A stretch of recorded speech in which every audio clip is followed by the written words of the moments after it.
మాట్లాడని, చూడని, గ్రహింపని వాటిని మీరు స్తుతించారు. సృష్టిని సృజించారు, మీరు సృష్టిని స్తుతించారు, కానీ సృష్టికర్తను నువ్వు గణపరచలేదు.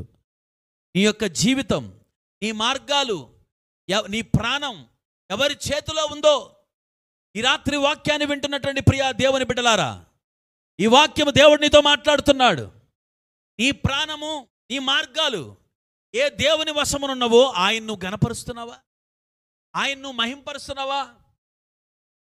ఆయన్ని నువ్వు మనుషుల్ని గణపరుస్తున్నావు, నువ్వు డబ్బును గణపరుస్తున్నావు, నీ కుటుంబాన్ని, నీకు సంబంధించిన వారిని నువ్వు గణపరుస్తున్నావు. దేవుని మహింపరుస్తున్నావా? దేవుని ఆరాధిస్తున్నావా? దేవునికి చెందవలసిన మహిమను దేవునికి ఇస్తున్నావా? దేవుడు సూటిగా మాట్లాడుతున్నాడు. నువ్వు ఉన్నత స్థానానికి వెళ్ళొచ్చు, గొప్ప పదవులు అలంకరించవచ్చు, నీ చుట్టూ 100 మంది